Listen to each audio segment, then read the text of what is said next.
Hi, everybody. Welcome to Binford Chronicles.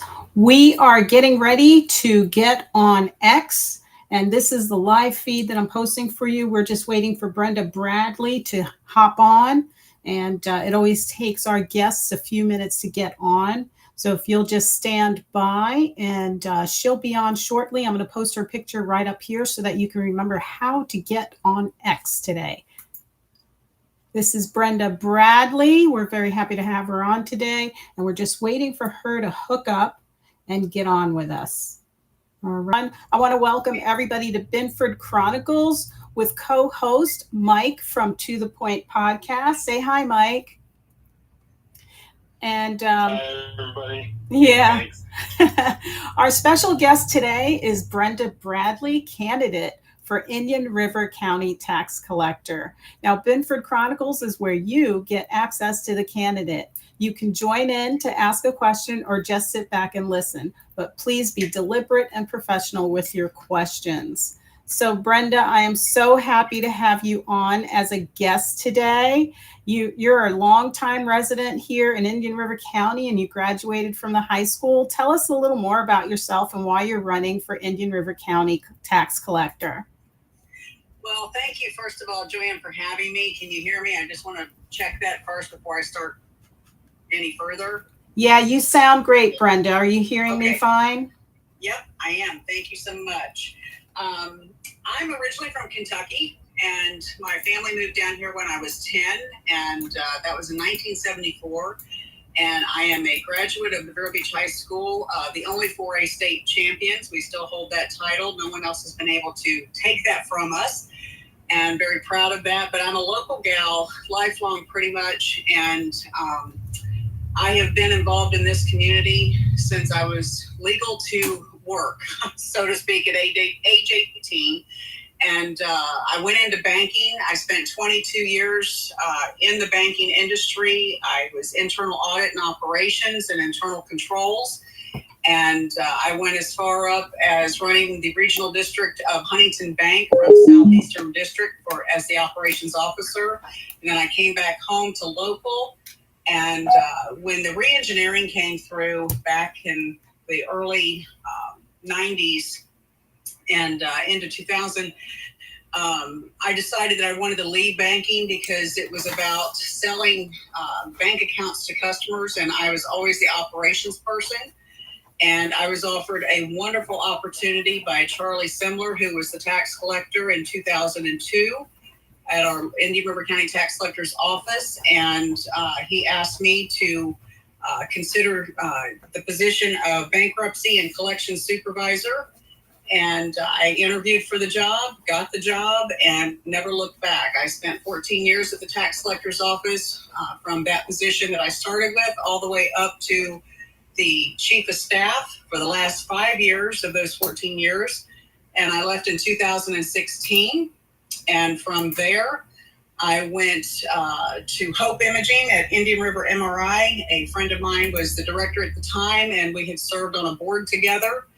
And I told him I really wasn't looking for another career. I wasn't looking for a high salary or a title. I just wanted to stay engaged in operations of a business because I had intentions or was contemplating running for office to go back to the tax collector's office with what I know about the office internally, with a lot of the fractures in that office that need to be fixed. And I just needed to take some time to make sure that I would be able to be a political candidate in a local arena with a political machine. So took a year off, thought about it, and spoke with the family. They supported me, and again, I never looked back. I believe in whatever I set my mind to do, and I was running for the right reasons. And unfortunately, with COVID, that came in. I did not win. I got 13,000 votes. But it just wasn't my time, and I'm okay with that because the opportunity that came to me at Hope Imaging, I didn't see coming. The director left with an immediate leave of absence in June of 2022, and had I left Hope, Dr. Cooper would have lost his practice, and 15 employees would have lost jobs. So we discussed it, and I said, I've already filed to run. I do plan to go back again to the tax office. That's where my heart and desire is. But I will definitely make sure I stay here and help you keep this thriving until, you find a replacement. But my passion is to be tax collector. So fast forward to January of 2023, I became the administrator of Hope Imaging. Wasn't planning on that, but it just fell in my lap because of my background and my professional experience to run an organization. And we went from 1.2 million to 3.6 million. We closed the books in December of 2023, and we went from 15 employees. We now have 34, and I'm very blessed. I love Hope. I'm not leaving because I'm unhappy. I'm actually doing succession planning there, and our office manager is my replacement. So it's a win-win for everyone. That's great. That's really impressive, Brenda. Brenda, it's really important for the tax collector to have knowledge of the tax law and payment options and delinquent accounts. I can only imagine what you guys deal with there. What can you share with us today on this topic? Because you do have experience, and a lot of people really don't understand what goes on in the tax collector's office. Well, and I'm glad you asked that, because what a lot of people I'm learning do not know about the tax office is that it's autonomous. It does not, neither the tax collector's office or the property appraiser's office report to the local county commission. There's no local government oversight. The budget that's approved is approved by the Department of Revenue. So basically, it's who's watching the house, who's watching the bank account. There's no local oversight. So the responsibilities, the office is an administrative office. It cannot raise taxes. It cannot lower taxes. It cannot make law or change law. It has to follow the Florida statutes. It's a fee vessel for the state. And basically all the monies that come in, where you pay your property taxes, you get your fishing license, you get your decal for your vehicles, your driver's license, all that money is processed in the tax office, and then it's distributed to the local county authority taxing districts, and then monies are sent to the state for what's required to go to the state. But other than that, it's administerial. You just need to be a good manager of staff and be fiscally responsible to keep your budget low and be thrifty. Brenda, how do bankruptcies affect unpaid taxes, and what payment plans are acceptable by the Bureau of Labor Statistics? Okay. Uniquely with the tax collector's office, the way they're structured, bankruptcy basically does not affect the taxes that are due. Your property taxes are going to be due no matter what. They're not going to be reduced. There's just an automatic stay on those property taxes. If you have homestead exemption, you're not going to lose your property because of a bankruptcy as far as the taxes go. All that means is that the tax collector cannot enforce collections. They cannot sell certificates on your property. You basically have a time of period to where nothing can be done until the court has decided how your bankruptcy will proceed. Now, in a Chapter 7 bankruptcy, that's usually for the businesses or anyone that doesn't have real property. That's a little bit different. You will not lose your property because of taxes owed. The tax collector's office is responsible and required to file proof of claims to the court to advise that these taxes are out there, so they will be collected in time, either through a payment plan that the bankruptcy court puts out there.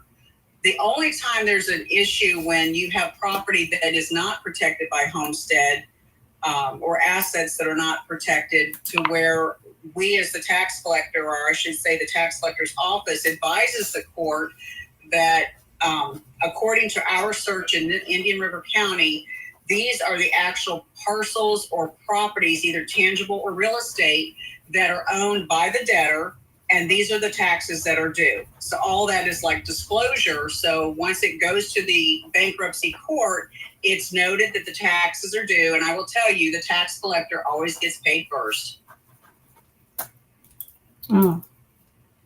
Yeah. So then the tax collector doesn't really come up with the payment plan. Is it the courts, or the courts say a payment plan needs? The court does. Okay. So you guys don't have to worry about that. Again, I go back to, it's an administrative office, and we follow the letter of the law. Okay. What I will say that we can do, and that was something I'm very proud to say that I got creative with when I was employed there, is our tangible taxes. And we're talking small business owners. These are what a lot of business owners talk about, tax on tax. I've already paid my taxes when I bought my equipment to run my business. Why am I getting another tax every year? And those taxes, when they become delinquent, many years ago, I recognized the issue, and this is while I was working for Charlie Semler, who was the tax collector at the time. And when I came into office, every year the tangible tax delinquency, it was anywhere from 800 to 1,000 parcels every year that we would go to what they called tax warrant. And once that warrant was ratified with the court, then I could seize the assets. And ultimately, that's going to put a small business owner out of business. And that's the last thing that we wanted to do. So I went to Charlie and I said, listen, the business owners, it's not that they don't want to pay their taxes, but they're trying to make ends meet. As long as it's not illegal or unethical, would you permit me to get creative and come up with payment plans to allow them to be able to stay in business, but get their taxes paid? And then by doing so, once we came into that agreement with the taxpayer, I would then offer them a payment plan to where their word was their bond.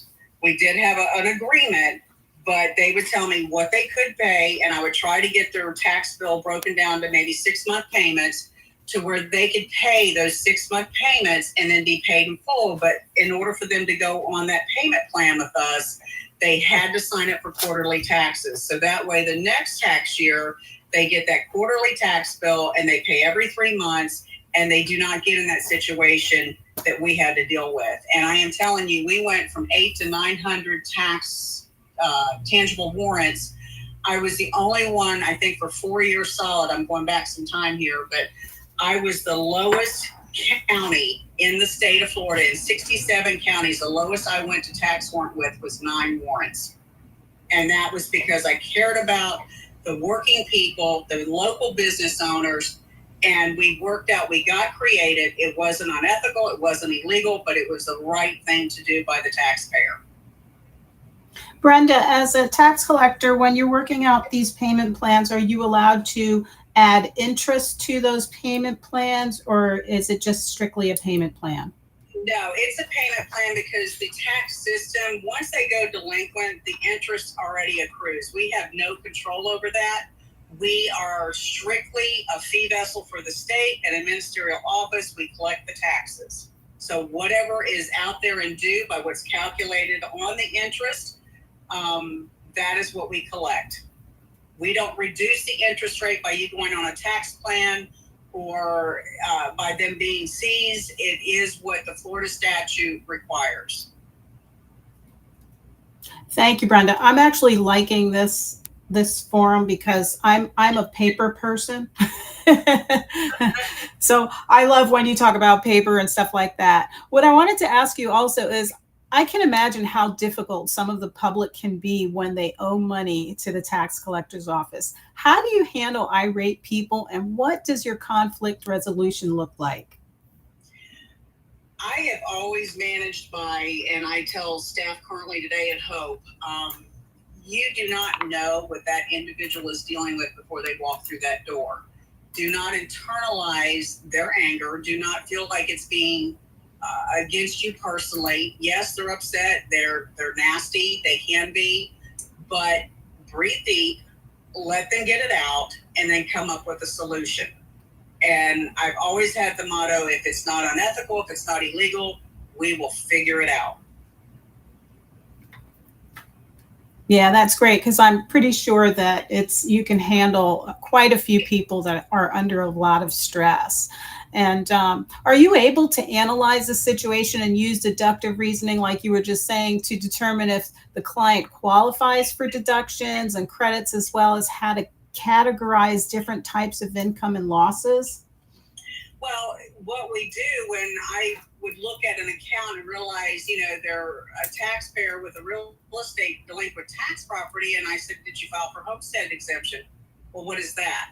Well, here's your problem. Let's get you across the board and let's get you over to the property appraiser's office and let them get you on homestead exemption, and that's going to give you a tax credit, and it's going to reduce it so you have a 3% cap going forward. It can't help what you've done now. Sometimes if there is a situation where the taxpayer just didn't know, and there may have been a medical issue, whatever the property appraiser does, I'm not privy to that. But sometimes they've been able to go back and get them on the homestead, or if the paperwork was submitted and it just didn't go through the proper channels. But anywhere that we can help them, we do. And if one of the things I was very proud of with the tangible taxes is a lot of the people would not file their tangible tax return. They were afraid, oh my God, this is the IRS coming after them. And it's totally different. It's not the IRS. The more that you put on paper about your business and what it takes to run your business and the disclosure that you give to the property appraiser's office, they can analyze that. And there's called an end of life or a shelf life of equipment, and it depreciates. And a lot of local businesses don't understand that. So they may be thinking they're paying thousands of dollars on a piece of equipment when actually once the end of life has happened to that equipment, you're still using it. There's no tax on it. It's done. You've paid all that you can pay on it. So it's just education to the taxpayer so they understand we're here to help you. We're not the bad guy. And that throughout the years of being at the tax office, I think that's the one thing I most enjoyed was thinking outside of the box, because we all know bureaucracy and red tape. And I was so proud that I could cut through it and actually work for the taxpayer to give them ways to help them financially without breaking the law, but being creative and just educating them. Right. I would think a good accountant would be able to tell them that too. Well, they should. They should. Yeah. Property appraiser works very closely with accountants, especially with businesses and equipment and stuff. My thing was always, we collect what the property appraiser assesses. And we had a great working relationship when I was there. It was just a very good working relationship, and the taxpayer was the one that benefited from that. Hmm. So Brenda, I was wondering, I know you love to work with figures and you're pretty thorough when you do your research. What can you tell us about the tax collector's budget regarding staffing? Is there a steady retention or a steady turnover of staff at the tax collector's office? What can you tell us? Well, unfortunately, that is a topic that when I tried to touch on it the last time I ran, I hate that taxpayers, or voters, I should say, try to demonize candidates, or they hear something and they don't educate themselves, or they don't reach out to that individual to really hear both sides of the story, because there's truth in both sides.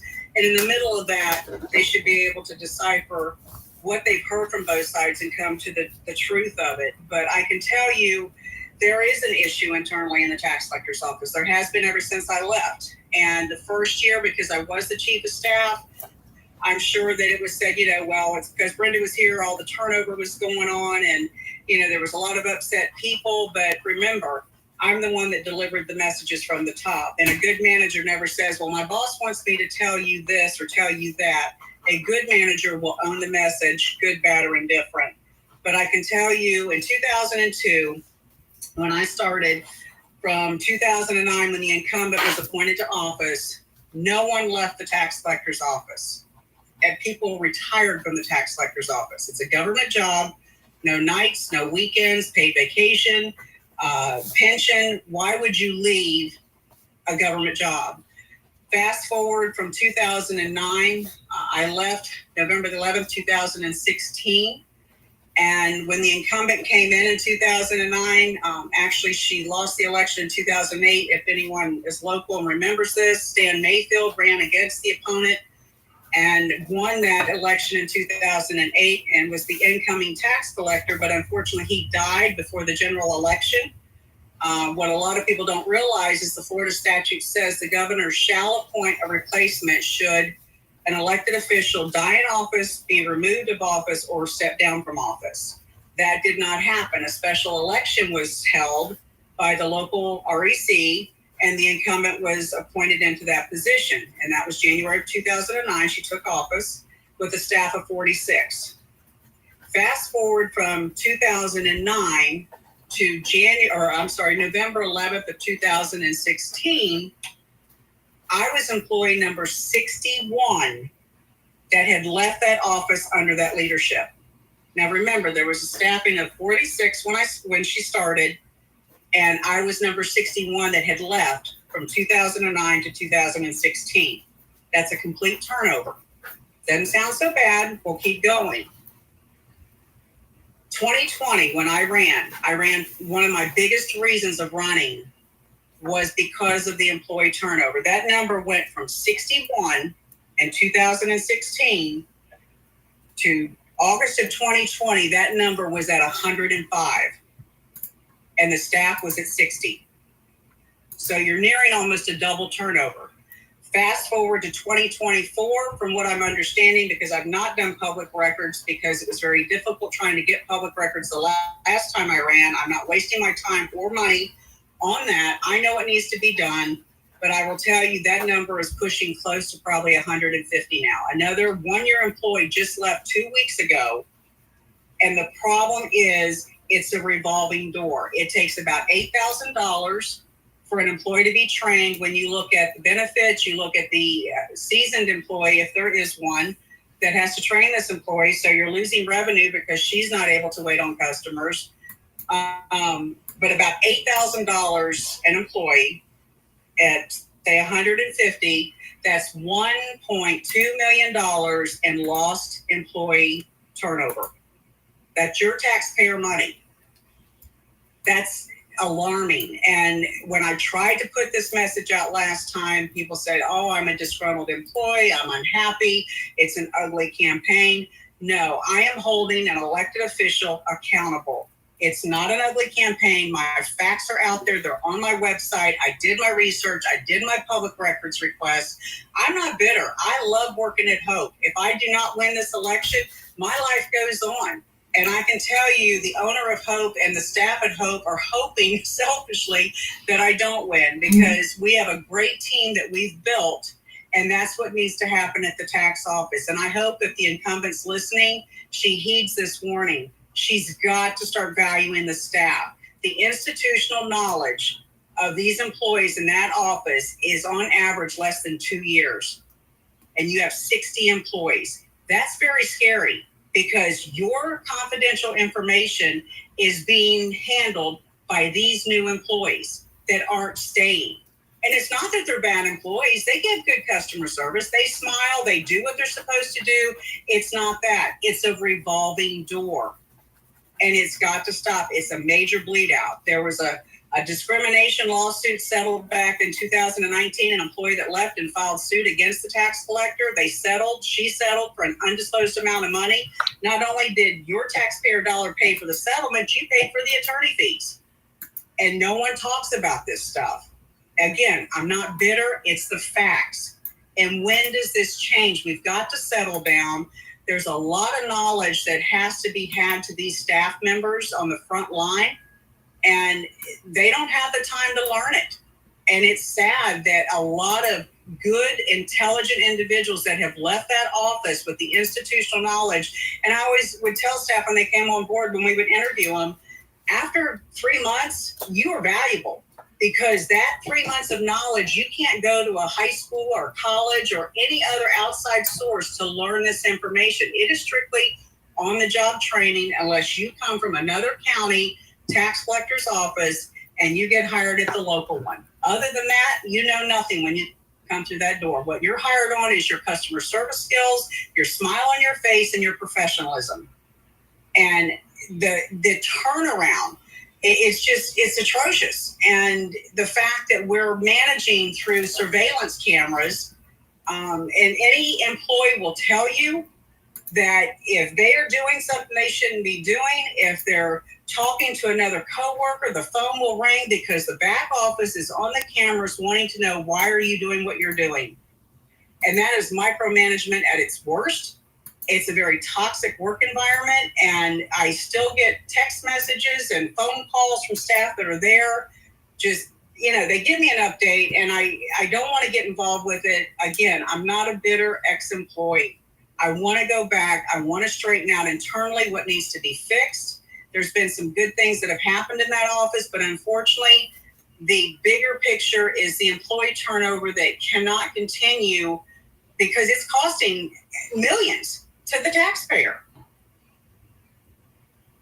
Hi, Brenda. While we're on this subject, I was going to ask for some examples as to maybe some of the fractures internally, why there's such a turnover. You're pretty much giving me a good example as to why I would expect a turnover. What could be some examples you can give us in that employee investment, or what are some examples you could come up with to maybe change that, maybe retain more employees or encourage more to stay or come back? I will give you the one and only example that needs to happen. And I encourage again, if the incumbent is listening, please do this and do this now. She has got to hire an HR professional. There has never been one since I left. And when I was there, I was a member of SHRM, which is Senior Human Resource Management. I followed the letter of human resources and was fair across the board. The way you build a team is with fairness, genuine kindness, and caring. That's what builds retention. That's what keeps employees wanting to come to work with a smile on their face.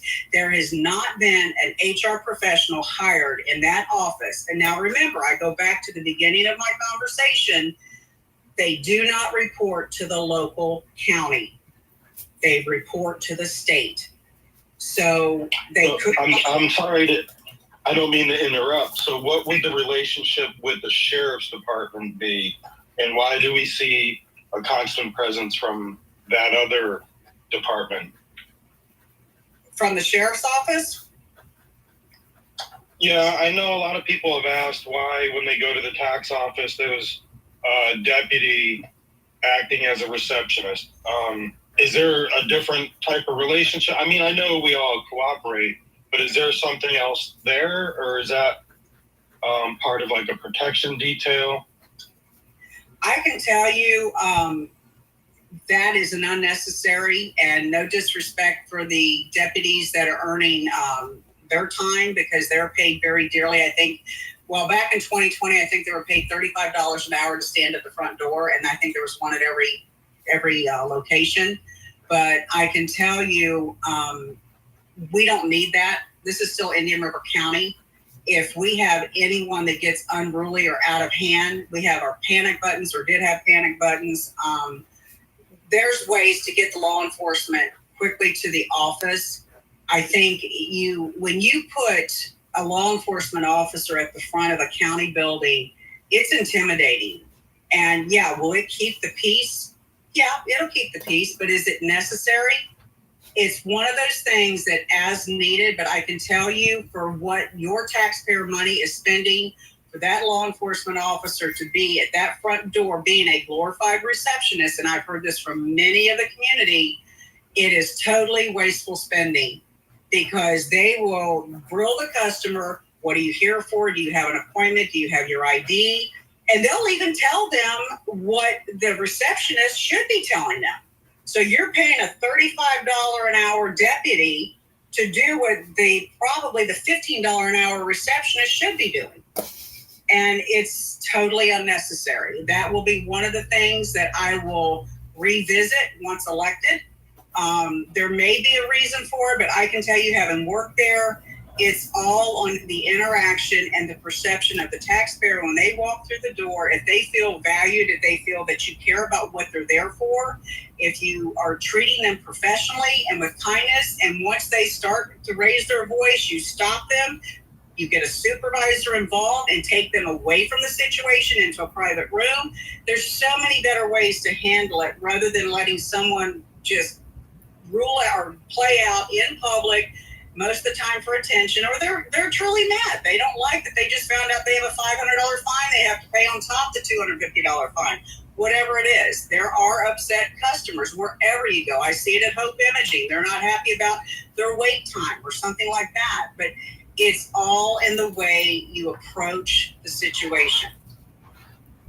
But I can tell you, going back to the HR professional, the cronyism that's currently going on in the tax collector's office for these higher level positions, the individuals that are being placed in these roles because of loyalty or who they're connected to or political gain from family members, it's got to stop. I mean, you've had several qualified individuals in that tax office that should have been promoted to key positions that have been there for years of service and done the job exemplary. And this was during the time I was there, and should have been the next one in line to be promoted from within. But what did we do? We hired individuals that had zero experience in key leadership roles in that office and brought them in and had the individuals that should have been promoted train them. What is wrong with this? The cronyism is the biggest issue in that office, and the toxicity with the mistreatment of staff. And I'm going to look at salaries. We have a lot of heavy, high-ended salaries on the back end for leadership. And on the front end, you've got $15 an hour employees that are the face of the tax office, that have the brunt of the stress of the office. It's time to even out that pay scale. We don't need $100,000 secretaries. We don't need high-end directors. It's an administrative office, and it's time that we balance that out. Bobby, you have a question? Oh, yes. Thank you, Joanne, for bringing me up. I was going through your website, Brenda, and thank you for joining us. It's very informative here, and I'm a resident of Vero Beach. I was wondering, on your website, you mentioned personal name branding. Can you explain what that is, other than writing taxes to the elected tax collector, which I'm really surprised at. I thought that was automatic. I know residents here that have questioned that through the years, like, why are we writing our checks to the elected official? And I that's one of my questions, is that do you have any other instances of personal name branding? I wasn't clear on that. And I have two other questions. If you want to answer that first, then I can ask you the other ones. But sure. The name branding has always been in my crawl. I can't stand it. This is your office. It's your taxpayer's office. You keep the lights on. You pay our salaries. And the fact that we have an incumbent that has the name on every piece of paper, even stenciled on all the doors, when I take office, it is going to cost you, the taxpayer, about $40,000 to $50,000 the day I walk through the door, because everything that has that name on it has got to be thrown in the trash. And recently, they did an overhaul with their color schemes and a new logo. And, that's all well and good in corporate America, but this is a government entity. And to have to take all of the stuff that was there and throw it in the trash to put a new color scheme on it, it's just wasteful spending. And I can tell you that no elected official should have any check made payable to them. You can go to Brevard County. My parents live in Brevard County, and when they get their notices for payments to the tax collector's office, clearly stated in black and white, make your checks payable to Brevard County tax collector.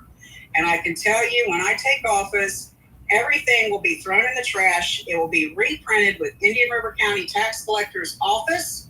The only thing that will bear my name is the website or anything that can be digitally removed or typed over, and call it a day. So when I leave, there's nothing but, again, typing over. No loss of revenue to the taxpayer, no more printing. It's grandizing, and it's a brilliant politician move. I mean, everywhere you go, you have the incumbent's name. It sticks in your head. So when it's time to vote, oh, I know that name. It's because everything you see, and sadly, even on the ads that get put in these papers, the newspapers and stuff, and the lemon lines and all of that, the incumbent's name is bigger than the whole article. And it's to keep that name out there. It's a political move, and it needs to stop. These offices have got to come back to servants that want to serve this community for the right reasons and not for a great retirement. My second question is, you mentioned sensitivity training. Is there not, do we not have sensitivity training at this point? And how do you think that's important for us? Well, I can tell you, I can't say yes or no whether they have it or not, but I can tell you if there's not a true professional HR employee there, the current HR person does not have that background, does not have the higher education for it, worked in the finance department, is very close to senior management, and I'm sure that's how she was placed in that position. But, you know, I give credit to anyone, whether you have a higher education or not, if you are afforded that opportunity to get in a leadership role, that agency should take it upon themselves to get you the proper training, send you to the classes, get you the certifications that you need to do the best job that you can do for that agency. And I can tell you, an HR professional not only will protect the employees, but it'll protect the employer. It'll keep us out of trouble in both ways. And you have got to have that in any industry, especially in this day and times. But sensitivity training, we've changed. This is a new world. No matter what field you're involved in, just being cognizant of certain things to do and not to do, and with the laws that have changed, we don't have time to keep up with all the laws. That's the HR professional's job. Keep us out of trouble. But I think any training that we can do educates not only the community, it educates the employees.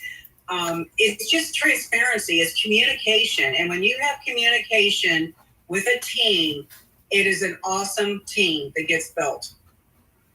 And when you have an open door to that HR professional to where you know that you can go and talk about things that are going on. You may have witnessed something in the office that you definitely know is not cool or may not be legal, or, you know, there may be a coworker that might be doing drugs and no one knows. I mean, anything can happen. But if you have that confidence in that HR professional that you know you can go and talk to that individual and it is strictly 100% confidential, I mean, it changes the game. You cannot have a team that's built with an HR person that you know as soon as you go and tell them something or want to talk to them about something, as soon as you walk out the door, they're going to management and telling management what you talked about. And that's what's going on in the tax collector's office. Thank you. I think you already answered my third question. It was about the surveillance cameras and why they would be used other than office security. Well, and I can tell you to touch on the cameras because that's a hot topic with me. Before I left there, at the time, I think there were 14 cameras on the computer in the tax collector's office. And constantly, we would even try to have meetings and we would get disrupted because she would say, oh, look at this, look at that. Why are they doing this? And I would get up, I'd go to the computer, I'd look at it. There's no audio. And all you're doing is judging and thinking they're doing something differently than probably what they're doing. When I left, from what I'm hearing from staff, the only safe place that they think they can even have a conversation is in the bathrooms. And now they won't even do that because they don't know if there's audio now on the cameras. And if you go as a taxpayer into any of those offices in this county, look up and see how many cameras are in those offices. And I can tell you a personal experience, and I was very offended by it, but I've got thick skin.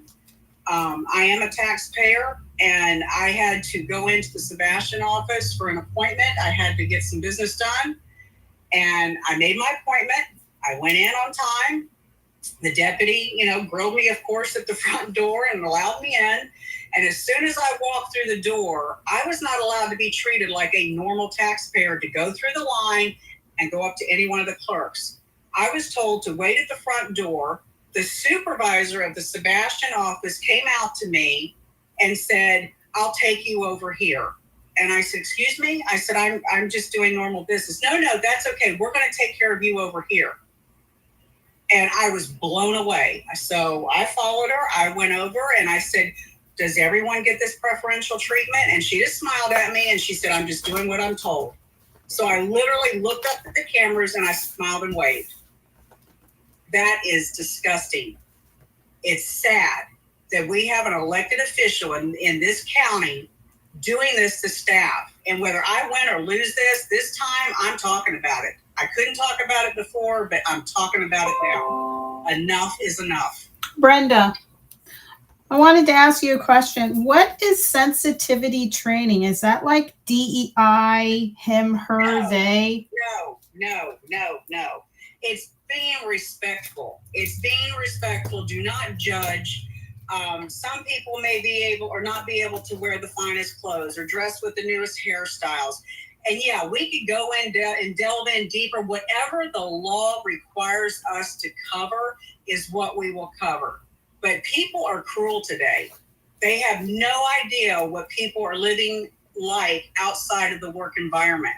They don't know their home life. They don't know anything about them. Hopefully they don't know. Some people talk about, everything, but I'm not going to DEI. I'm not going to any of that nonsense. This is an ministerial office that we need to make sure everyone is treated fairly, with respect, and is heard and has with dignity. That's the bottom line at the end of the day. And I'm telling you, given this opportunity, we will have a team like no one has ever seen. So Brenda, I did want to ask you about staff training and professional development. I wanted to know, what does professional development for staff, promotional opportunities, and salary increases look like under Brenda Bradley as tax collector? Like, I'm trying to get a picture of how you guys train them, because right now to make an appointment, you have to go.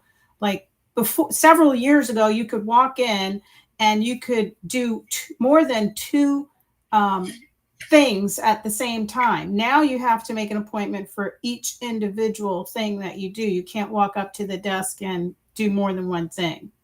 So I'm trying to find out what kind of training it is. Like, are certain people trained to do certain things and other people are trained to do other things? Well, that may be what's going on now, Joanne, because I'm not there, so I can't say how specifically they're doing it, but I can tell you, the day I walked through the door, the appointment system is going out the door. That was a huge waste of taxpayer money. There was no need for it. And sadly, the day I went into the Sebastian office, I heard this loudspeaker because it was the first time I had, even heard the queuing system. And it said, now serving customer number 62, 63. And I was the only one in the building. I mean, it's ridiculous. And it's totally unnecessary. We got to go back to just customer service when they come through the door. Every staff member should be trained equally at the front line, because what happens if someone calls out sick, if you have one person that knows one piece of that job, and if they call out, who's going to cover them? And I have said my whole career, I've been managing for over 40 years. I can tell you, cross-training is a must in any organization. You're as valuable a person or an employee by what you know. And the more you know, the more valuable you become. Doesn't mean you get a title because you've learned more, but you know what? If you're learning it, retaining it, and applying it when asked or helping your coworker, you're recognized for that. When opportunities come up for promotion, certainly you're considered for that. That's the way it should be. Not by the cronyism of who you know, how you dress, what you look like, what you drive, where you live. That nonsense needs to stop. And I can tell you on a good note, because I think the incumbent has been following my campaign message, because the two main things I have had a mantra about from the beginning is opening the offices. That's the number one complaint I have gotten from everyone that I talk to about this tax office. There is no reason for it to be closed. I've got a more creative way. Yes, appointments are nice, so I'm not saying I'm going to throw it out the door and no more appointments, but there's a better way to do it, a more efficient way to do it, and I think everyone will be happy by the way that I plan to do it. And servicing neighboring county customers up in Sebastian, a lot of people don't realize that Mitco and Barefoot Bay is the largest manufacturing housing community in the state of Florida. There's over, I think, 5,500 homes there, and it's a 5-minute drive from the Sebastian office, and it's mostly a senior community. And for the longest time, there was a sign outside of the tax collector's office, Indian River County residents only. So your mom, your dad, your grandparents who live up in Barefoot Bay, elderly folks, have to drive 45 minutes north to get to an office because our 5-minute office away will not wait on them. And I can tell you, in the state of Florida, you can do anything in any tax collector's office except pay your property taxes. You can go to Brevard County and get your driver's license. You can get your decal. You can get your fishing license. And the same for Brevard County folks. They can come to Indian River. Well, that wasn't happening. We shut them out. And in St. Lucie County, we shut them out. And that's revenue. That's revenue that's being lost for Indian River County. It's not a lot, but when you have 100 to 200 people a week coming into our county from the neighboring counties, that is revenue. That's what our job is to do as the tax collector. Bring in revenue and process it to the county and to the state. So I can tell you, since I started being very vocal on the bullhorn about those two things, the incumbent has apparently soft opening with these offices. She's allowing people in without appointments, and apparently what's happening is they go in line and the staff will call out if there's anyone with appointments in line. They'll pull them over and take them, and then they'll wait on the rest of the people that are in line. And I see the signs are now gone from the Sebastian office, so I'm glad the incumbent's listening to me and following my lead. Yeah, Brenda, I grew up in Barefoot Bay. I actually spent quite a bit of time on that side of the county line, and I'm older now, of course, and I can always remember going to the Sebastian office and always being welcomed back when Charlie Sembler was the tax collector and previous. Having said that, opening the doors, I don't know if you ever saw the YouTube video from the group J-Town Express, I believe they're called, where they do First Amendment audits. I did. They did one here, and how do you think she handled that? How would you handle it? And what do you think about these First Amendment audits? I will say, from what I saw on the videos, it was handled poorly. I think the First Amendment right is very important, and I think as a government office, you allow, as long as they're handling themselves properly, they're not being disruptive. All we had to do was accommodate what their request was. Let them do what they needed to do and call it a day and let them go on. But we were the bully that was poking the bear and said, this is basically my office and you're not going to do this because I didn't give you authority or I didn't approve this.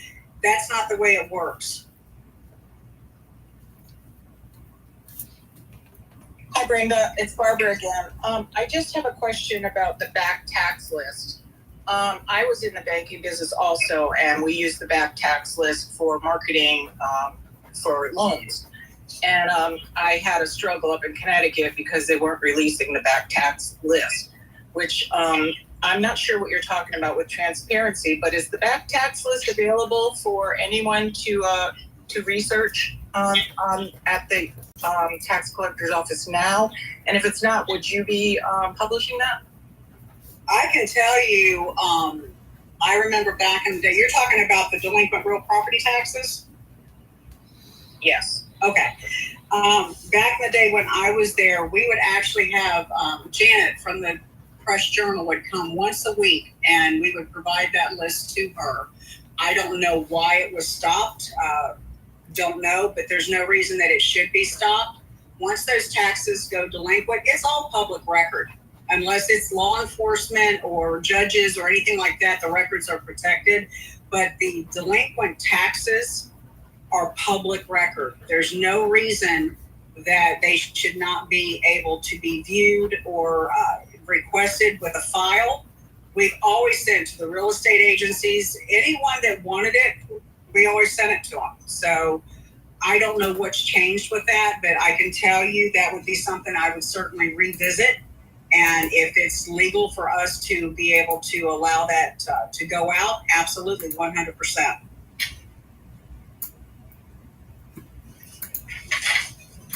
Thank you. Wow, Brenda, that's been a lot of good information. I wanted to know, what's your open door policy? You know, it's really important to have a leader that's approachable, a leader that, you know, if you make a mistake, you don't feel bad about it. The leader looks at it as a learning, you know, a moment for learning. And are you able to see a person's qualities and match them up with the job that makes them shine?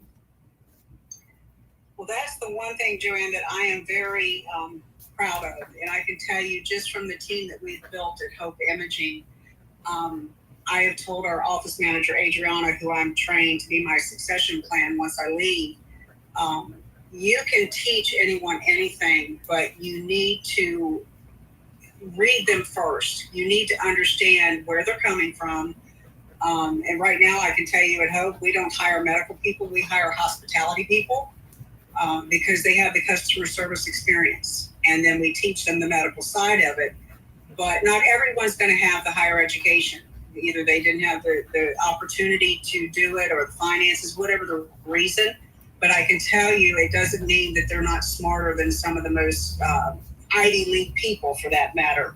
But I can tell you that listening to an employee, watching them, allowing, I've always said, and anyone that knows me that's been under my leadership, I have a very open door policy. And if you come to me and say, hey, can I talk to you?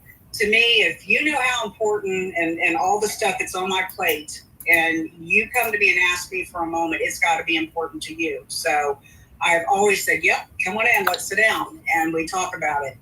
And you learn people that way. You get to know their weaknesses, you get to know their strengths. Even some of them who share their personal stuff that really, you know, shouldn't be in the office, but that's life. That's what molds an individual. And I truly believe that when you learn your staff, you will see very quickly where their weaknesses are, but then you also identify, can they be trained? Are they teachable for this responsibility? And I believe that, you know, you do have your Indians, born leaders that are meant to be and go up the ladder. But you need as many Indians as you do the Chiefs to make a successful team. And there's a lot of people that want to be the Indians, but they're great. They're overachievers, but they don't want to go any higher than where they're at. And when you take care of your staff, they take care of you. And I've always said, never judge me. I won't judge you. If there's something going on, if I don't approach you and we talk about it, you can't explain it, defend it, or own up to it. You know, you don't assume something until you have that communication with that employee. Does anybody have any more questions for Brenda? It's been a really good time that we've had with her. I've really enjoyed listening to her professional advice and responses. Does anybody have any questions for Brenda? I don't have a question, but I would like to say I came into this town hall wondering, why the heck would anybody want to run a campaign for tax collector? I had no idea what level of autonomy the office holds in the department, and I appreciate you coming on because it was very informative. And we might not have very many viewers or listeners on right now, but I'll be streaming that across our channels, and I know Joanne will. And I just wanted to say thank you, Brenda, for your professionalism and the information you came to the table with. Well, Mike, I appreciate it. And a couple other quick things, if I could just throw out there, we don't have to have discussion on them, but things that need to be brought to your attention. Currently, all 4 offices in the county close for lunch every day from 12 to 1, and all the employees go to lunch at the same time, and they open late every Wednesday. That will change. and a lot of people don't know it, but it's not to penalize the staff. I have a better way to do it. We should not be closing these offices because that's taxpayer time to get out there. The working man gets their lunch hour. They want to run over, get their tag or whatever they need to do. And the office is closed. So it's not conducive. It's not smart management to do this. For the sake of administration scheduling stuff, no, there's a better way to do it. And the other thing, the website is so antiquated. The first thing I will be looking at is a more robust website. It's not going to cost a lot of money, but it needs to be user-friendly. That is, other than a cosmetic change-up on that website, that's the same website when I was there in 2016. I can't even finagle it. It's so antiquated, it's got to be fixed. It should be a tool that you can go to for any questions that you have so you don't wait on hold, and that you can go. I'm going to also reintroduce the chat session so you can talk to an actual individual in the office that monitors the chat lines to where some of those more intricate questions you have can be answered right there so you're not having to call in. She did away with it. I don't understand why, because it was very important to have that. And all the beta projects that have come up, one of them specifically was kiosks in Publix for you to go get your sticker. I literally went to one and I think I paid $8 more for the sticker. They're not there anymore. We do not need to be a beta site. This is Indian River County.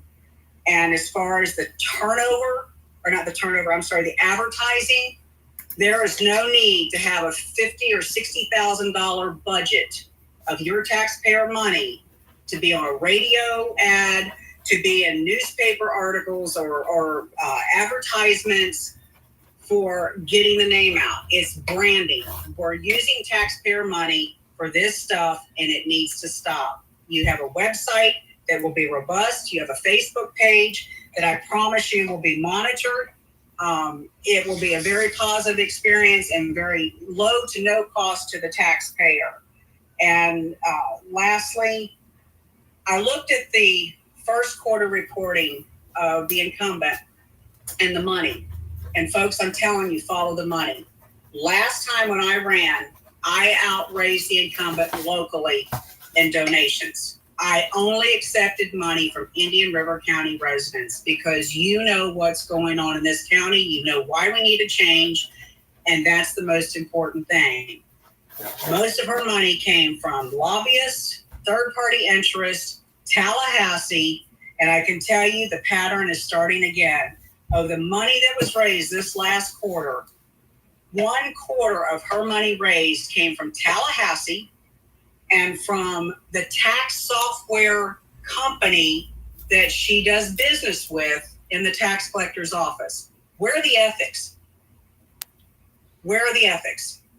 And I understand why the tax company, software company is giving her money, over $3,000, because they want to keep the business.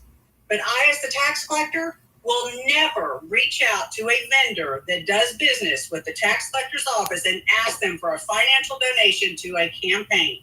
It will never happen on my watch.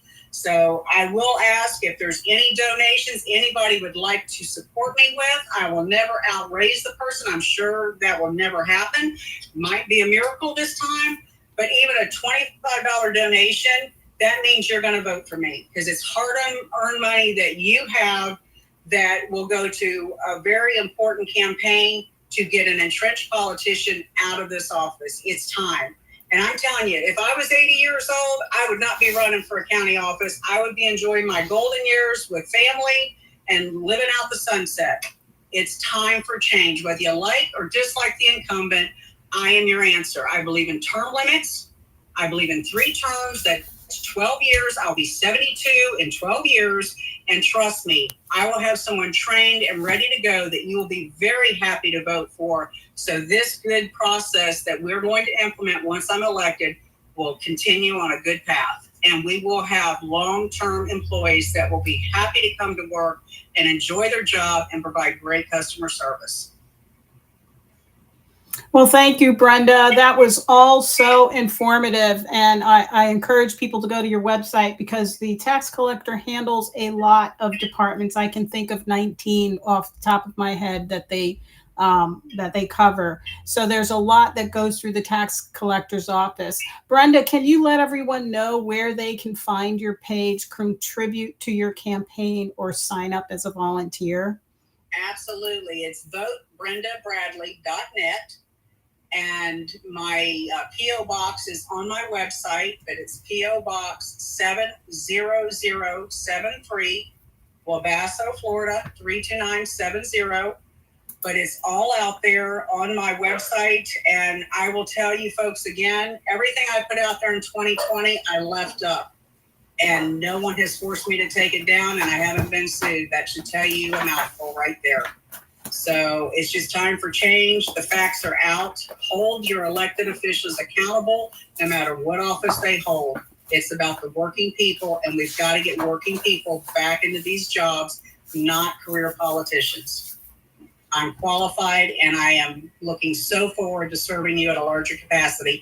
And I didn't even get to touch on any of my nonprofit. I'm the president of our Rotary Club. I volunteer with so many nonprofits in the community and serve on several nonprofit boards. It's all on my website. I won't waste time here, but I am about serving. I breed it, I live it, and I just have a passion to serve our community at a larger capacity. Thank you, Brenda. And thank you to my co-host, Mike, with 2ThePoint podcast. And thank you for my listeners that came on and asked some questions. Thank you all for joining us today. Our next electronic town hall Q&A will be with Stephen Hume. He is running for County Commission District 3, and he will be on May 10th. That's a Friday at 6 p.m. He'll be with us on May 10th. That's a Friday at 6 p.m. Everybody enjoy the evening, and thank you again, Brenda, and thank you again, Mike, for coming on today. Thank you, Joanne. Thank you all for hearing me. And good luck, and I'll send you a snippet of this so that you can push it out, Brenda. Okay, awesome. Thank you so much. All right, good evening, everybody. Bye-bye.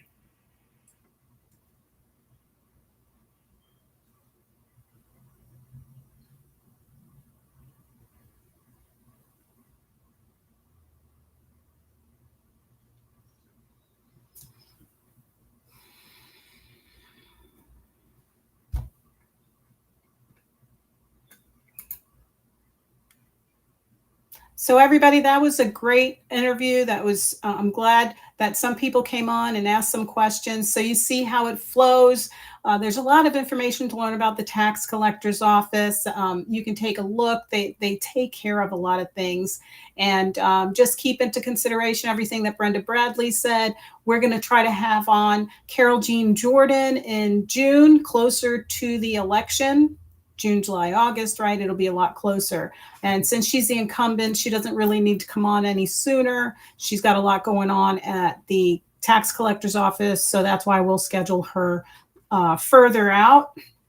And I just want to thank you. And remember, on May 10th, we're going to have Stephen Hume. He will be on, and he's running for County Commission District 3. Thank you and have a good evening.